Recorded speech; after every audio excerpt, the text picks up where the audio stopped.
Hey guys, Station X here, and today we're going to be taking a look at the Super Nintendo Switch Online controller that they released. This thing they released a while ago, so this is nothing new. I'm a little late to this one, but I figured since the Nintendo Direct happened not too long ago, we got the news that like, hey, we have Game Boy and Game Boy Advance on here. I doubt they're gonna give us any special thing with that, but I mean, we got this controller here. Figured I'd just kind of talk about it.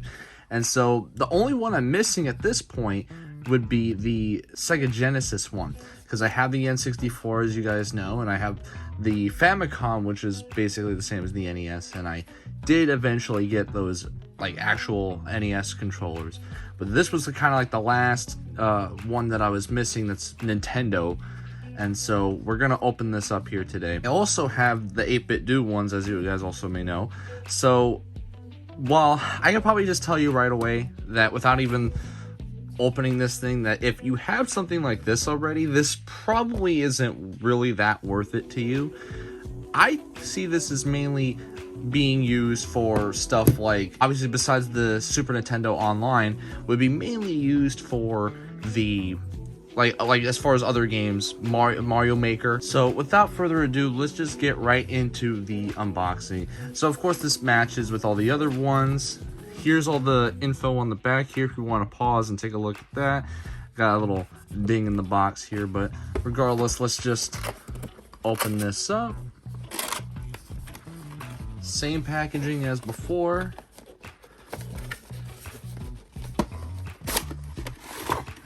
And of course you got that USB-C cable there.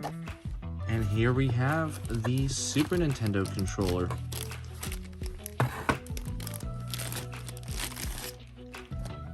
And so yeah, this definitely, you know, like they've made Super Nintendo controllers in the past. Like they had one for their Nintendo Club. I forgot the proper name of it. I think it was Nintendo Club.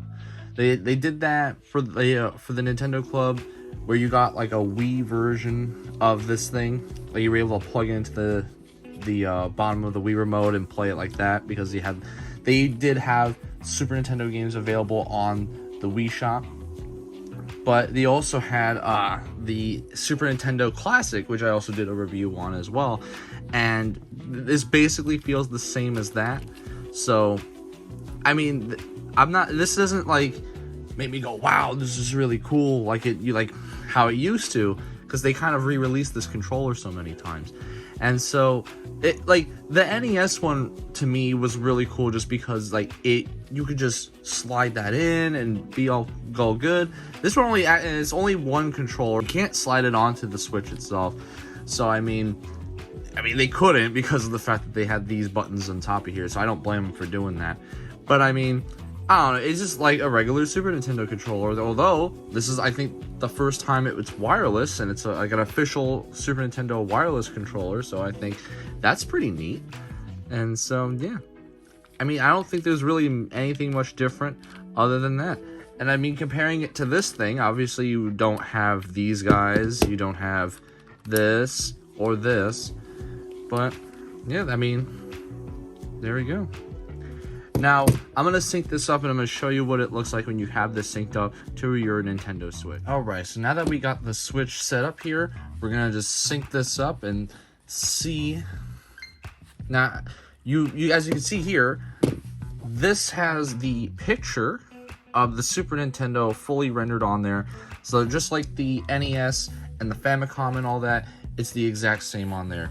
Now, there is no home button and stuff like that, so it is very, very annoying to switch out of games. You still need to have the Joy-Con on the standby. And as you can see there, when you go into the Super Nintendo app, you have this will change into the Super Nintendo colors, and it does different sound effects. Just like the NES one, and not only is it different sound effects on the menu, when you do that, it does more sound effects there. Going through the menus, you get all sorts of different sound effects. Again, just like the NES one and the Famicom and the N64 one. So that's pretty neat. And I did also, I actually forgot, like, so there actually is a home button and capture button, but only on this app.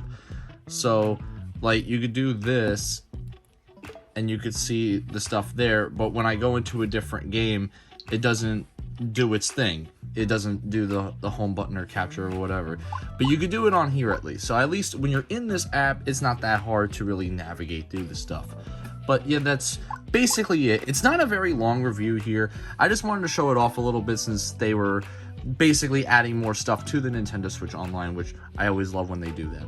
And so there it is. That's basically all the Nintendo controllers for the Nintendo Switch Online. Now for that Sega Genesis one, I gotta get that at some point. But let me know what you guys think. Do you guys own this? Do you guys think this is awesome? Do you think this is a waste of time? Let me know what you guys think in the comments below. For me personally, I think it's okay. I mean, it's a nice collector's piece. Of course, if you really like Nintendo, like I do, you know, this is something that you might want to get. It really depends on you. But as always, a like and subscribe always helps out the channel. It's the best way to support me. I've been Station X, and I hope you guys have a wonderful day.